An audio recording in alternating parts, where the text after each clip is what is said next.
弟兄姊妹，平安。今天是2022年的7月8号。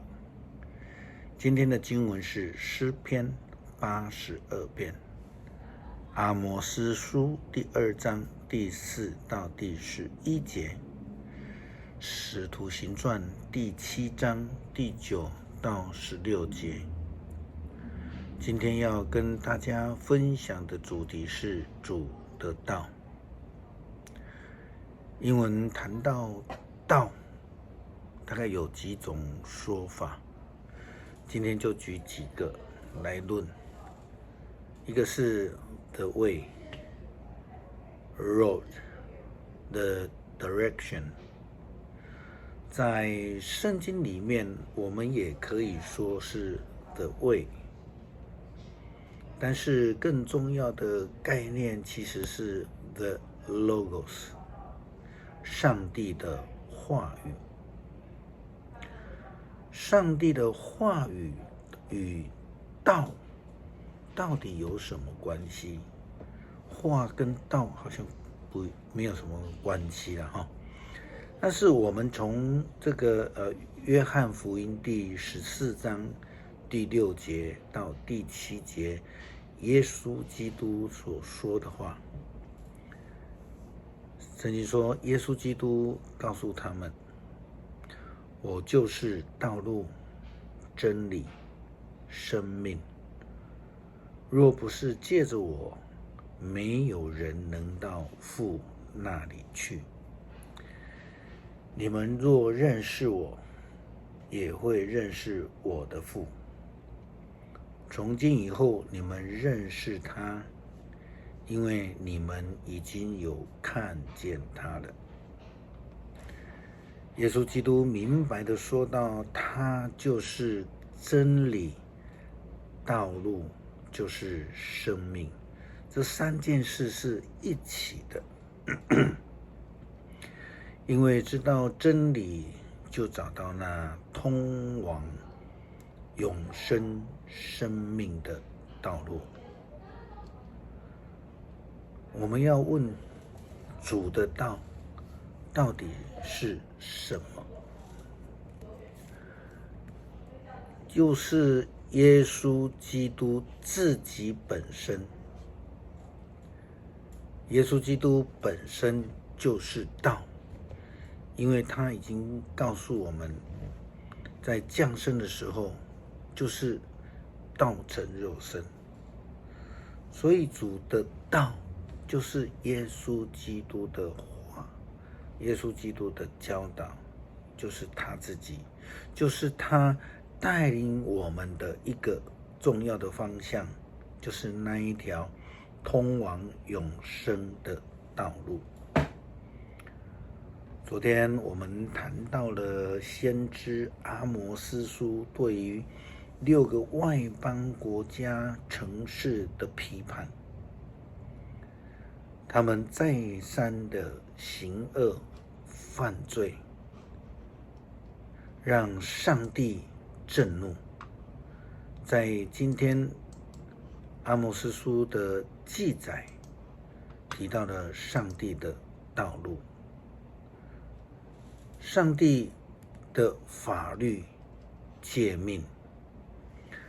阿摩司这样对犹大说：“上主这么说，犹大人再三犯罪，我一定要处罚他们。他们弃绝我的法律，不遵守我的诫命。他们被祖宗所信奉的假神勾引，离开了正道。所以我要火烧犹大，摧毁耶路撒冷的宫殿。”上帝又借着阿摩司对以色列人提到审判。阿摩司说：“上主这样说，以色列人再三犯罪，我一定要处罚他们。他们贪图钱财，贩卖老实人，把无法还债的穷人以一双凉鞋的价钱卖给了人做奴隶。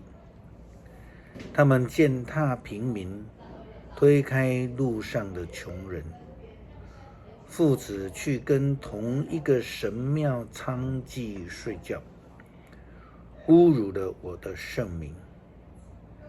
他们竟然在祭坛旁边用穷人抵押给他们的衣服当床单。他们竟敢在上帝的殿宇里拿剥削穷人的钱买酒喝。我的子民啊，亚摩利人虽然像香柏树那样的高大，像橡树那样的强壮，为了你们，我还把他们彻底的消灭了。我从埃及把你们领出来，在旷野中带领了你们40年，把亚摩利人的领土赐给你们。我从你们子弟中拣选了先知，从你们的青年中培养了黎俗人。以色列人啊，这些话难道都说错了吗？我是上主，我这样宣布了。那个偏离了上帝的道，远离了耶稣基督的真理，作恶行歹，不是基督徒应当要做的行为。使徒行传的记载在第7章第9到第16节，我们看到司提反在他申诉的中间提到了约瑟的家的故事。他说那些哥哥们就是族长，因为心里嫉妒自己的弟弟约瑟，而出卖他到埃及去。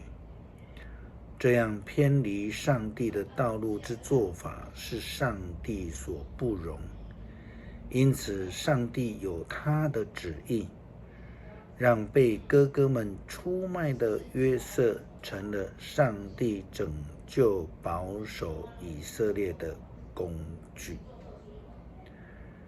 真是如同以赛亚先知55章第8到第9节的经文说道，上主说，我的意念不是你们的意念，我的道路不是你们的道路，天比地要高一样，我的道路也要比你们的道路还要高，我的意念也比你们的意念更高。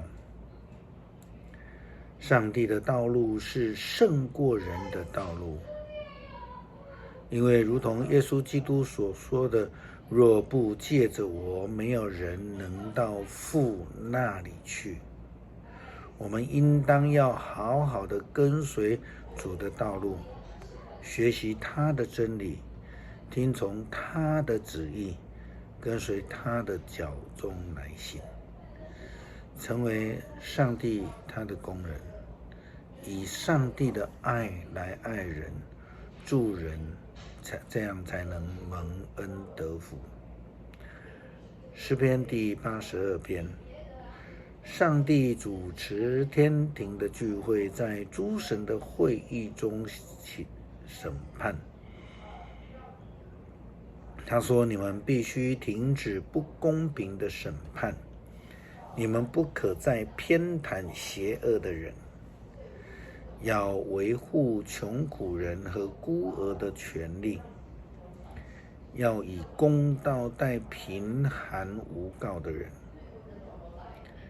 要救援穷苦贫寒的人，使他们免受恶徒的欺凌。你们竟那么无知，那么愚昧，你们生活在黑暗中，正义从世上消逝了。我说过，你们是神，都是至高者的儿子。然而你们要跟世人一样的死去，你们要像王子一样的倒闭。上帝啊，求你起来审判这世界，因为万国都属于你。恳求上帝帮助我们在信仰的生命里，愿意遵行主的道路，因为主告诉我们说：“我是真理、道路、生命，若不借着我，没有人能到父那里去。”让我们不偏离，谨守上帝的诫命道路，得到永恒的生命。感谢祷告，奉主圣名求，阿们。